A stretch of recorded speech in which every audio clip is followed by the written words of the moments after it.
पहले बच्चों, मैं पवन स्वागत करता हूं आप लोग का हमारे प्यारे से चैनल फिजिक्स यापा में। तो बच्चों, आज हम पढ़ने वाले कक्षा 10वीं के फिजिक्स के फर्स्ट चैप्टर के कुछ हेडिंग को। तो आज का हमारा जो टॉपिक होने वाला है उसमें हम पढ़ेंगे कि परावर्तन का नियम क्या होता है। हमने परावर्तन के बारे में अपनी पिछली वीडियो में पढ़ लिया है। अब हम पढ़ने वाले हैं कि परावर्तन के नियम क्या होते हैं और कुछ परावर्तन से संबंधित वर्ड के बारे में जानेंगे, कुछ मुख्य परिभाषाओं के बारे में जानेंगे। ठीक है, तो चलिए आइए हम क्लास को शुरू करते हैं। तो हमारा जो आज का टॉपिक है वो है परावर्तन के नियम। परावर्तन के नियम। और ये जो टॉपिक है एग्जाम, आपके बोर्ड के एग्जाम की दृष्टि से भी क्या होता है, थोड़ा सा इंपॉर्टेंट होता है। इससे कुछ न कुछ क्वेश्चन हर साल बनते हैं। ठीक है, तो आप इसको थोड़ा सा केयरफुली देखेंगे। तो परावर्तन के दो नियम होते हैं। सबसे पहले हम लिखते हैं प्रथम नियम। परावर्तन के क्या होते हैं, दो नियम होते हैं, जिसमें आप किसी को भी प्रथम द्वितीय कह सकते हैं, इसमें कोई दिक्कत की बात नहीं है। ठीक है, तो पहला नियम हम लिखते हैं। लिखने से पहले मैं एक चित्र छोटा सा बनाना चाहूँगा। जैसे मैंने आपको बताया था कि जो हमने एक रेखा खींची, ये दर्शाता है किसी तल को, किसी सतह को, और नीचे हमने ये जो तिरछी लाइनें खींची, रेखाएं खींची हैं, ये क्या बताता है, ये बताता है कि निचला हिस्सा क्या हुआ है, पेंट किया गया है, और ऊपर वाला हिस्सा क्या है, चिकना है और अपारदर्शी है, इस तरह से। तो ये क्या है, हमने इस पर एक टॉर्च या किसी भी सोर्स द्वारा क्या किया, ये है प्रकाश स्रोत। ठीक है, टॉर्च हो सकता है, बल्ब हो सकता है, या किसी भी अन्य स्रोत से हम कोई प्रकाश की किरण ऐसे लेंगे तो जो किरण आती है उसको हम क्या कहते हैं, आपतित किरण कहते हैं। ये मैंने बताया सब आप सबको।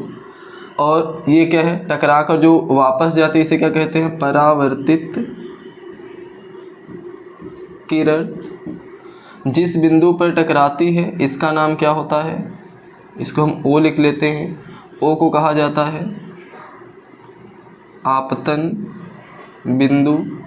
आपतन बिंदु क्यों, क्योंकि प्रकाश यहाँ पर आ रही है, इसलिए हम इसे क्या कह देते हैं, आपतन बिंदु कहते हैं। और ये जो तल है इसका निचला सिरा क्या है, पेंटेड, यानी पेंट किया हुआ, जिधर तिरछी लाइनें खींची गई हैं। और इसके अपोजिट वाला जो तल होता है इसे कहते हैं परावर्तक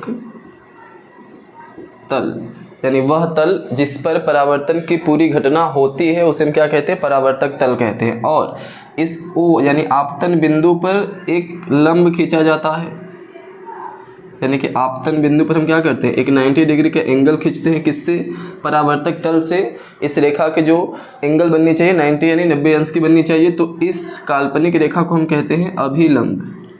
क्या कह देते हैं, अभिलंब कहते हैं। ठीक है, तो ये हो गया हमारा चित्र। इसी की सहायता से हमको समझना है परावर्तन के नियम को। ठीक है, तो पहला नियम हम क्या देखते हैं कि आपतित किरण।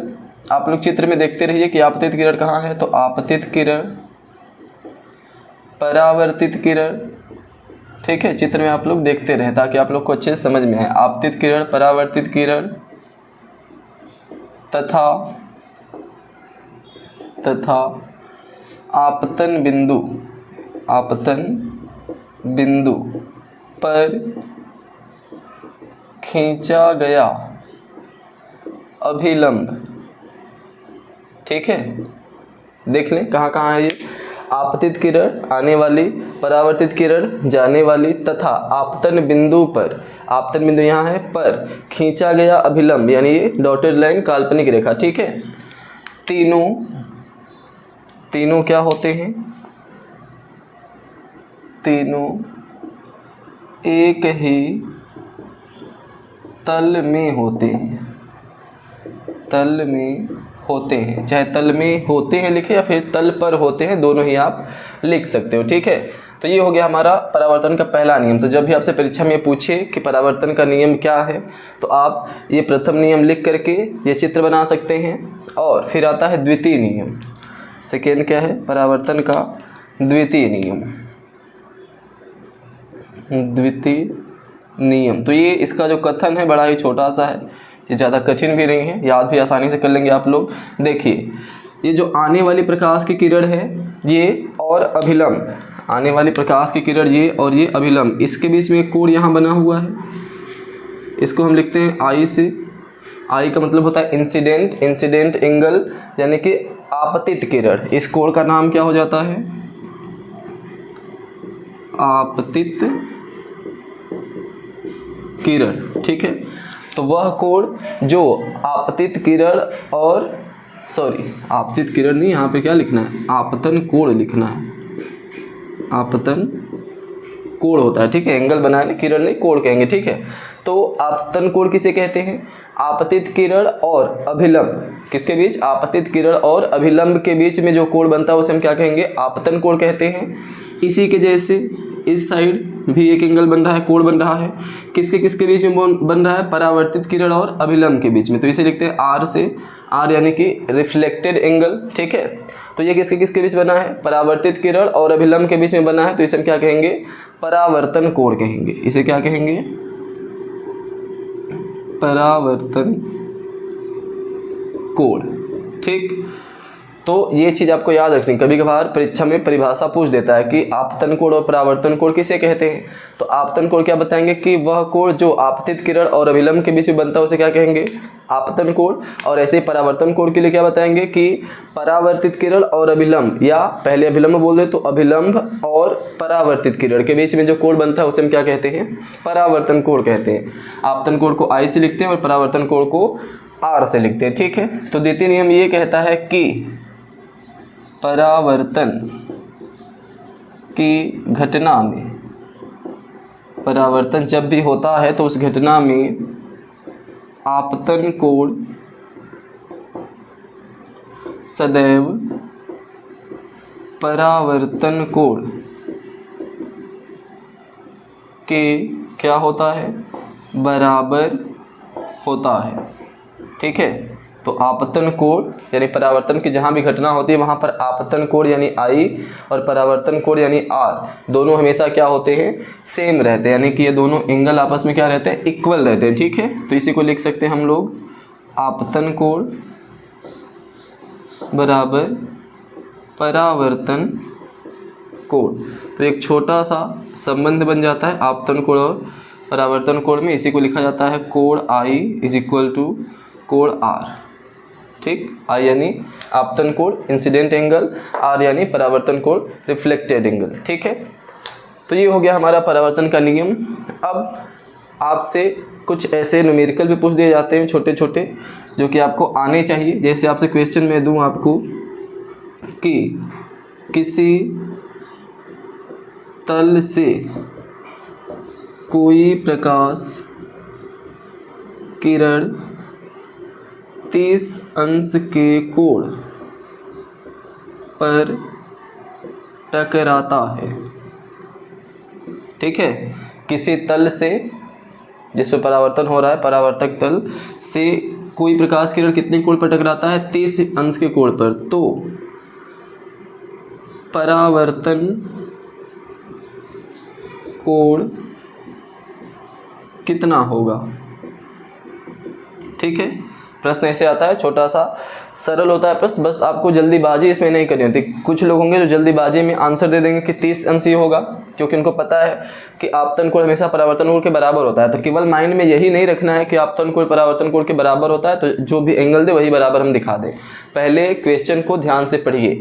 किसी भी तरह का क्वेश्चन हो, किसी भी गणित का हो, विज्ञान का हो, किसी भी सब्जेक्ट का क्वेश्चन हो, उसको हल करने से पहले सबसे अच्छा बेस्ट तरीका है कि आप उस क्वेश्चन को केयरफुली पढ़िए, एक बार दो बार, जब तक समझ ना आ जाए। तो देखिए क्या है, किसी तल से कोई प्रकाश किरण, किसी तल से कहा है, अभिलंब से नहीं कहा है, तो इसको आप आपतन कोण नहीं मान सकते, क्योंकि आपतन कोण किसके बीच बनता है? आपतित किरण और अभिलंब के बीच में। इस सवाल में कहीं अभिलंब आया है? नहीं। तो क्या लिखा है? किसी तल से कोई प्रकाश किरण 30 डिग्री के कोण पर टकराता है। तो मैंने माना कि ये है कोई तल, ठीक है। इस तल से कोई प्रकाश किरण कितने कोण पर टकराता है? 30 अंश के कोण पर टकराता है, ठीक है। तो आपसे पूछा है कि परावर्तन कोण यानी कोण आर का मान कितना होगा। तो सबसे पहले हम क्या करेंगे, कोण आर बताना है तो कोण आई ज्ञात करना पड़ेगा कि नहीं? अगर आई ज्ञात कर लेंगे तो वही आर के बराबर हो जाएगा। तो यहाँ पर जो 30 डिग्री दिया है आई तो है नहीं, क्योंकि हमको पता है कि जो आई बनता है किसके बीच में बनता है? आई किसके बीच में बनता है? आपतित किरण और अभिलंब के बीच में। तो अभिलंब मैंने बताया आपको कि हमेशा 90 डिग्री के कोण पर खींचा जाता है। किससे? तल से। तो आपने 90 डिग्री के कोण पर क्या किया? एक अभिलंब खींच लिया डॉटेड लाइन वाला। अब आपको पता है कि ये पूरा का पूरा एंगल क्या है? 90 डिग्री है, और इसमें से ये वाला जो एंगल बन रहा है वो कितना बना है? 30 डिग्री। तो ये बचा हुआ एंगल कितना हो जाएगा? 60 अंश होगा। अब आपको पता चल गया कि ये है आपतित किरण, आने वाली किरण, और ये है अभिलंब। तो आने वाली किरण और अभिलंब के बीच में जो कोण बनता है इसी को हम कोण आई कहते हैं, यानी आपतन कोण कहते हैं। तो अब आप इस नियम को लगा सकते हैं कि जो आपतन कोण होता है वही परावर्तन कोण होता है। तो अब इसका जो आंसर आ जाएगा वो कितना आ जाएगा? आर यहाँ बन जाएगा, कितना बन जाएगा? आपतन कोण के बराबर, यानी कि 60 अंश आर का मान भी हो जाएगा। तो आंसर हमारा क्या आने वाला है इस प्रश्न का आंसर होगा कोण R is equal to 60 degree, 60 अंश। तो आप अगर हड़बड़ा कर उत्तर देंगे तो आप कहेंगे कि 30 ही होगा, लेकिन अगर आप सवाल को सही से पढ़ लेंगे, समझ लेंगे, तो आपका सही आंसर आएगा। ठीक है। तो चलिए, ये था हमारा आज का छोटा सा टॉपिक जिसमें हमने क्या पढ़ा। छोटा सा है लेकिन ज़्यादा इंपॉर्टेंट होता है, क्योंकि परीक्षा में पूछा जाता है। तो आप इसको थोड़ा सा ज़्यादा फोकस करिएगा इस पर। ठीक है। तो चलिए, आज के लिए इतना ही। Thank you so much.